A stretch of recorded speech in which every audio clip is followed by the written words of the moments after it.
What is up, everyone? This is Jeff from Jeff Needs Sports, and this is 15 minutes on college football.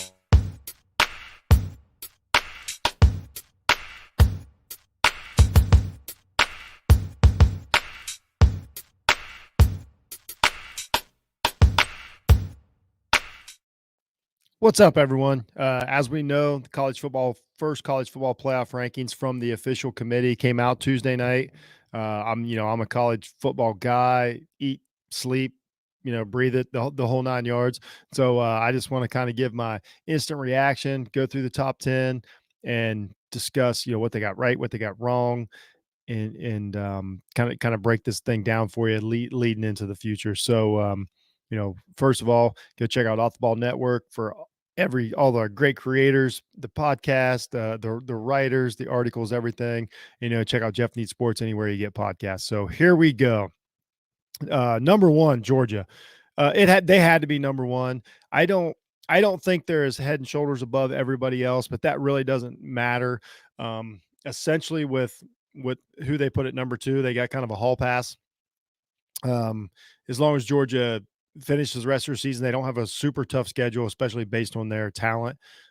They get the SEC championship game and lose, they're still win. So Georgia, outside of a probably once in a decade, maybe once in a 2-decade upset, is in. To Alabama. This is the first one right now the committee got totally wrong. They put them way too high.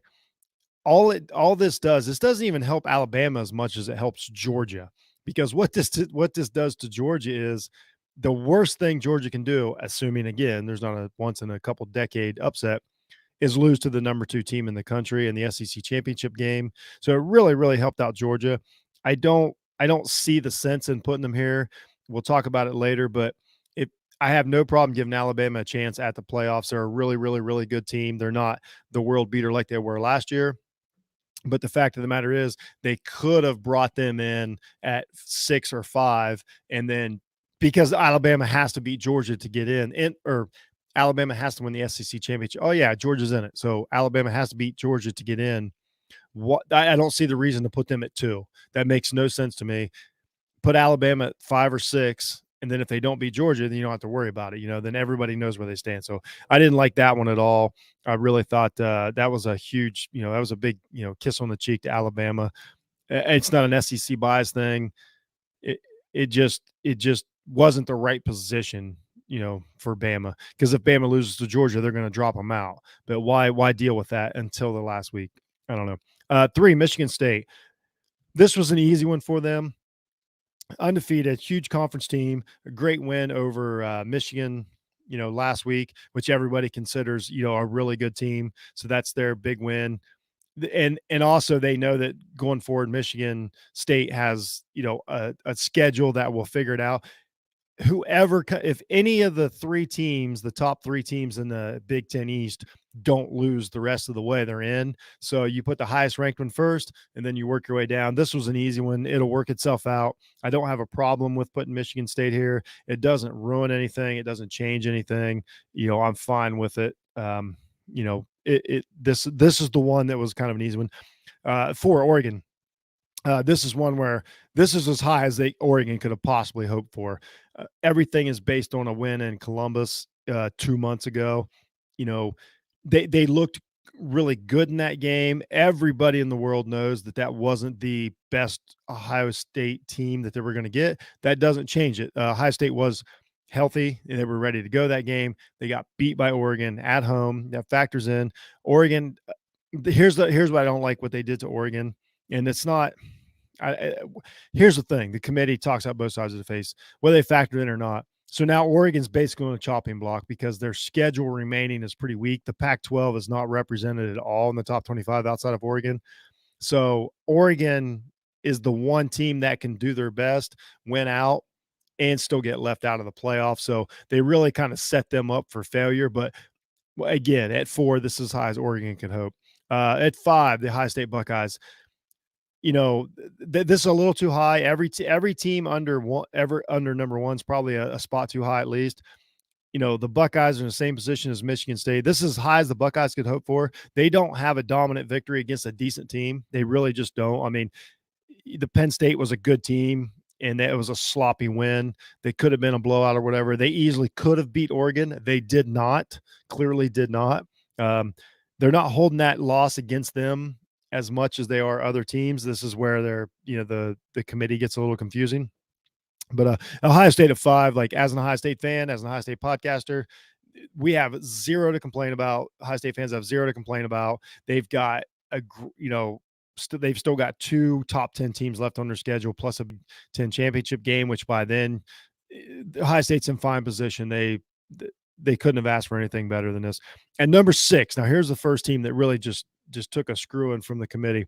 They put Cincinnati at 6. Now, Cincinnati came into the season, with expectations to make the playoffs. They've done everything they could do. They've got the big win at Notre Dame, which Notre Dame like rebounded from that loss, and Notre Dame still looks like a really good team. And right now they're a top 10 team. We'll talk about them here in a minute. So I don't mind the fact that they've got Cincinnati 6, because do I think that Cincinnati beats the rest of the top 5? Definitely. In a playoff game? No, I don't. But my point is the committee didn't tell us that. The committee should say that in the summer, like, well, here's the criteria. Here's what we're going to hold against you, all this. They did not do that. They let us believe that being undefeated was really important, which we're going to talk about a team here in a minute. Apparently not. And then they really set up Cincinnati for failure. So now what I don't like about this, and here's the biggest problem that they had: drop Bama to 6 and put Cincinnati at 2. And I think everybody would agree with it. And the scenarios are all still the same. Bama has to win out. Cincinnati has to win out and look good. You've at least now you've put Cincinnati in the position to where they have to try and blow teams out, and they have to watch the people above them. And that is not what it's supposed to be. So all the everything takes care of itself thing, I don't like, because that's not how it's supposed to be. This is supposed to be where you're at right now in the season, not don't worry about it. This is how it's going to play out the rest of the year. So I did not like what they did to Cincinnati. Cincinnati is forced to watch the scoreboard.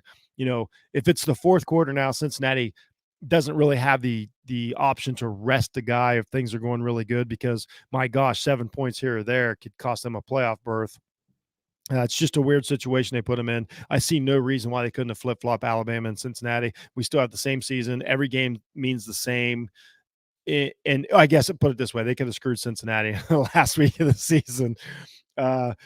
It just man, I have no. Fickle was really salty today. He came at the committee chairman and all that. I don't blame him. It's emotional. He's an emotional guy. He's standing up for his team, and now essentially they're put in a position to beg and try to blow lesser teams out. The SMU loss really hurt them last week, but Cincinnati took the almost the worst of it.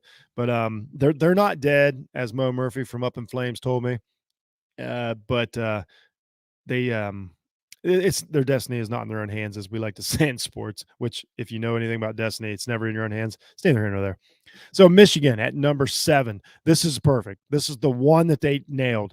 Michigan has looked really good. They've done everything. They had a 16-point lead on Michigan State, which they didn't hold against Michigan State. That's fine. So if we're going to call Michigan State number 2, Michigan had them on the ropes. They didn't win, but they didn't look silly doing it. I think number 7 for Michigan is fine. If they're a spot too high or spot too low, I really don't care. They're in a good position. They went out, they're in. That's where Michigan's out. They went out. They're going to beat Penn State, assuming. I guess I shouldn't say that. If they went out, they're not necessarily in. If Ohio State and Michigan State, okay, if Ohio State doesn't lose when Michigan plays them, and then they get to beat them, and then they get to win the Big Ten championship game there. So Michigan, I'm sorry, I confused the two because I don't like either one of them. Michigan's in good shape. That's the short story. So at number 8, now here's where things went crazy, and because they announced these in backwards order, of course. Oklahoma at number 8, and at first, at knee jerk, everyone's like, well, yeah, it's Oklahoma. They've done this. We watched the Kansas game, watched the Tulane game. We've seen the Heisman contender get benched, all these things. And then we forget that Oklahoma came into the season, ranked in the top 4 and are undefeated. And now they're 8th going into this. Now, the good news to Oklahoma is they have really good game. They have the good games left. They got Baylor and Oklahoma State left on the schedule. They've got Iowa State, all these things to take care of themselves, but unprecedented to put power conference, major conference team, blue blood team, undefeated at number 8. This was the one that I don't care who you are, this shook things up. It just doesn't make any sense. And now they put Oklahoma in a position. What I don't like about this is Oklahoma doesn't have teams that they play above them. So I don't know how they move up outside of wins and stuff. Now, is the committee going to knee jerk and move Oklahoma up 4 spots if they beat Oklahoma State? I don't have any idea what their thought process was here, but we just never seen a blue blood team treated like this. I don't care what you think of Oklahoma. Again, the criteria was not given to us. We were never told that we don't care if you're undefeated, because this is where it gets messy. The crowd that's coming, at us saying, Cincinnati's done everything they could. They're undefeated. They ought to be higher. Okay, then Oklahoma should be too. That same crowd's like, well, Oklahoma's look like crap. Then like, okay, well, then Cincinnati wants to forget the Navy and Tulane game. This is how this works. And I understand some of the problems with the committee, but they could have avoided a lot of the future problems by giving these teams a chance to fail rather than making them earn it. So what my guess is the committee is going to do is just leapfrog people the rest of the season. I don't know if they're doing it for fun. I don't know if it's to prove a point about they need more teams in the playoffs. I have no idea what's going on, but I know for a fact that Oklahoma in any other year, any other time, is not ranked 8th in the country right now. At this point in the season, it's crazy. Number 9, Wake Forest, my favorite team of the year so far. This is a team that, here we go again. If you're telling me Cincinnati's number 2, then I guess Wake Forest is number 3 because they're doing the same thing. I understand the Notre Dame. It's all how much you like Notre Dame is how much you care about Cincinnati. That's a whole different discussion. But Wake Forest is as high as they could possibly hope for. If it was Clemson, we have them up. The thing about Wake Forest is they can finish the season and not play and not have a win against a top 25 team, which is insane. So they're doing their part. They're fun to watch. They had a shootout with Army a couple weeks ago. But I don't think they have anything to lose. And it would be really, really, really interesting to see if Wake Forest can finish this out. I think they'll lose to North Carolina, and then this will all be a moot point. But I would love to see them finish this out and see what the committee has to tell Wake Forest of why, if Clemson's undefeated, they're guaranteed in. If North Carolina's undefeated, they're guaranteed in. And all of a sudden, Wake Forest, no, not you. But then what we do with Cincinnati. So this is really a fun team. I like the way they're playing. Good for Wake Forest. At number 10, you want to talk about being in a friend zone. You got Notre Dame. So Notre Dame is a really good team. I really thought they were going to fall off after the Cincinnati loss. Their quarterbacks got healthy and they kind of figured it out. They're a solid team. They can play with. They can honestly keep it. They can play with anybody in the country, especially if they're right. They're a tough team. No downside. Here's the problem. They do not have an extra game. They don't have a championship game this year. They're not in the ACC. When their season's over, it's over. Notre Dame at number 10. I don't even see a path. It would be one of the most catastrophic, crazy seasons ever to see Notre Dame possibly crawl into the top 4 based on schedules remaining, conference championship games and all that. And so this is another one. This is another position to where they've said, you need to be in a conference, one of our conferences. We know that the powers that be run this thing, TV networks and so forth. So they basically told Notre Dame, well, I don't know, you're welcome to have your own network and all that and take that money, but you're going to get punished on the back end if you don't go undefeated every year and look great doing it. I do not see a world where Notre Dame jumps higher than maybe 7, 6. It doesn't even matter. I don't care if they get to 5.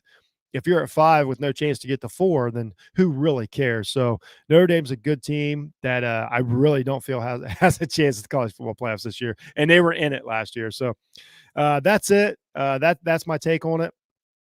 Just you want to get that out there. We've done a lot of work in the Off the Ball Network with this. So once again, go check us out. Mo Murphy from Up in Flames did a great show last night. We got way more into this, spent some more time, had some great guests on. So again, everybody, Jeff Needs Sports. Anywhere you need podcasts, find the Off the Ball Network podcast, anywhere you get podcasts, and find the offtheballnetwork.com. And, check us out on Twitter and every other place. We're here for you. We love you guys. Have a great week. And I can't wait to see how this college football season turns out, y'all.